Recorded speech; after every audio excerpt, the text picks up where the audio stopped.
Hello, I'm Solacross, and today we are going to look at how we can build our boys with fun and lifelike poses. We're also going to get a closer look at the boys with which I started Projekt Mork. We did get a little peek at them in passing during the first Projekt Mork episode, but I thought it would be nice to give them a little more airtime. They will be the ones to illustrate my observations because while I was not overly impressed with the paint job I gave them, I do feel I did do a good job with their posing and assembly. Right, so here they are again, the 27, now 26 Slugger Boys that were the first orcs that I have assembled and painted since getting back into the hobby after, well, nearly 30 years. How time flies. They were all sluggers, but much of what we will say today will also apply to shooter boys.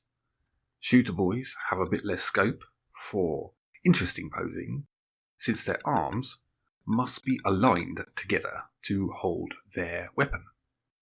We have a bit more leeway with fun posing with slugger boys, since their arms can be independently posed.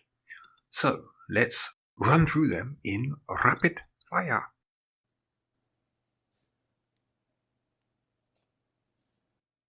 Okay, so we got this guy, he's looking kind of serious, a serious boy he is. And as you can see, we've got just a little bit of a lean into his head. I'm looking off to one side. This guy's really getting into his shot. Peering down leaning into his shot, that's what he's doing. And this guy is, well, he's kind of ordinary, I guess. He's alright. He's got his packed lunch look. Flinging a grenade. And why wouldn't you do that? Stick bombs. He's kind of got the monkey thing going here, waving his axe over his head. Like an angry gorilla. Well, notice I didn't go too high with the swing.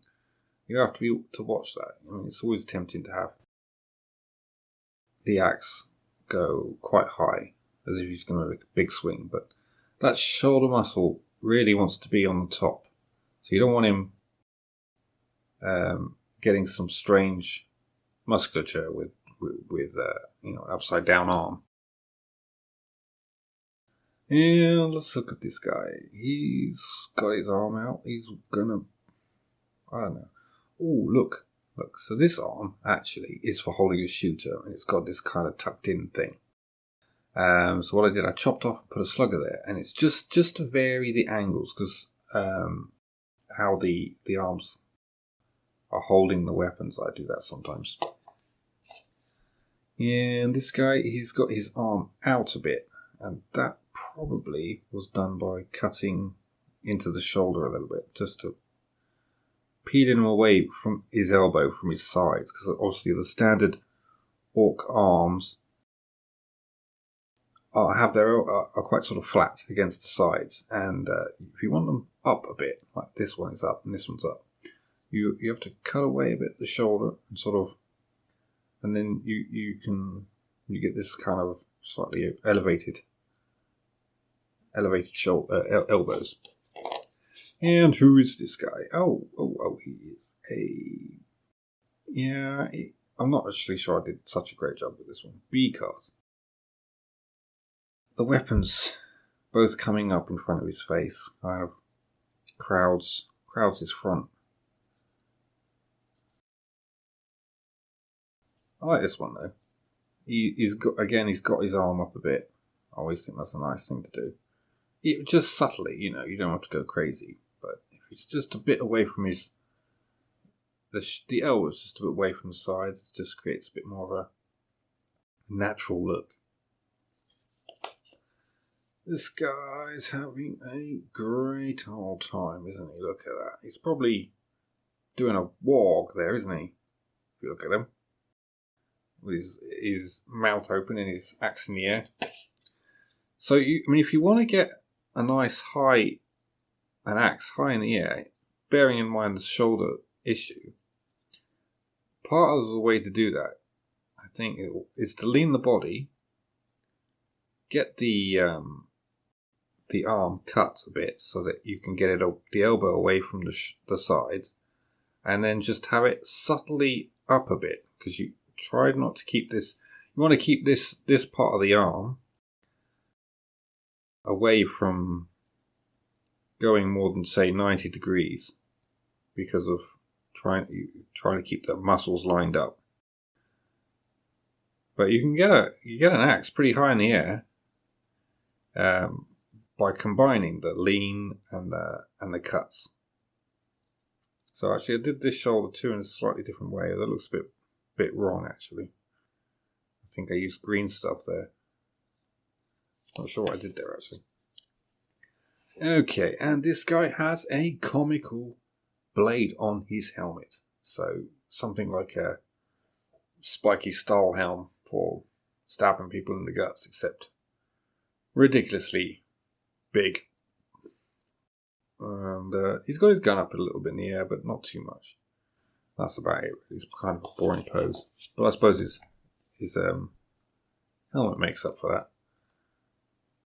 Nothing too interesting there. His chainsaw is up against his ear. I'm not sure if he's trying to listen to it. This is a somewhat dynamic pose. His head tilted to look off to one side. One arm sort of back, and another one here. Again, they are actually cut so that the elbows will come away from the sides. Let's have a look at this one. Yeah, he's got he's looking off to one side, isn't he? Maybe he's turning. Not too bad. I call this boy Gangster Boy. Look, he's got his indiscriminate shooting twin side. What do they call that? Side style. Side grip. Side grip it is. Gangster grip. You see it on all the gangster movies, this thing. Although it's supposed to be not so good for aiming. And he's kind of trudging seriously forward, I would say. Yeah. You'll notice actually that is a shoulder, meant to be a jaw guard. But I think they make quite nice shoulder pads, spiky shoulder pads. So that's one of the things I do with them.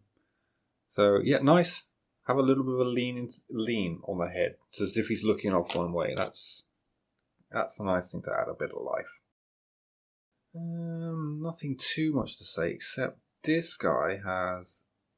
arm is actually a shooter boy arm for going on an undergrip of the bottom of the gun. But I've cut him off at the hand, stuck an axe hand on it, and it's just because this arm is quite close in. Extra specially close into the body, so it gives this kind of hunched look, and I thought that would be quite nice, although I did probably not put that axe in a great place because it's covering his face a bit. Look at this chap, he's leaning into his shot a bit, not quite looking down the barrel though, but then he is an orc, they don't aim that well. I like where I had put this dagger. I got the strap on the dagger to line up with the strap on his trousers, so it looks like it's swinging from his hips. Yeah, he's got a grenade at his feet. He's just waiting around. Again, I've done that thing with a different. I've taken the gun off there and put it on a shooter arm, just to get that slightly different angle. Yeah, bayonet on a pistol. Isn't he mad? He's a mad boy. And this guy, what's this guy doing? He's got his arm up a little bit, kind of going forward.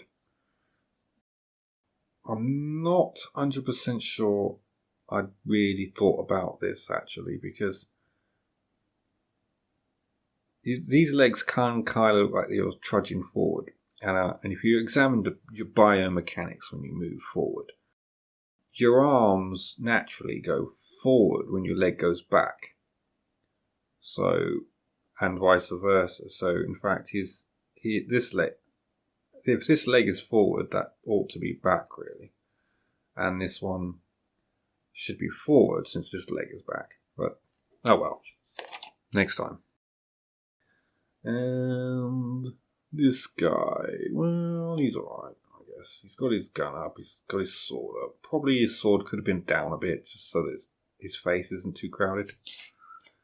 This one again's got he's got his gun and his sword in, all blocking the side of his face a bit, but well, okay. He's alright, yeah, he's leaning, he's got his bit of a shoot going on.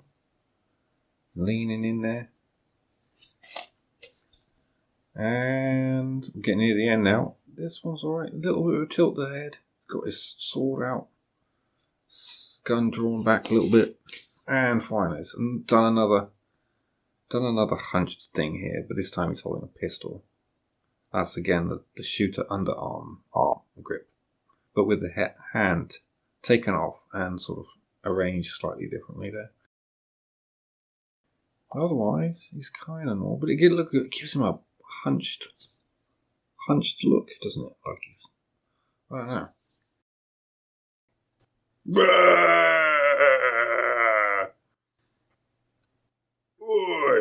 It's Orks, and I'm telling you, you've got to like, subscribe, and comment in the comments.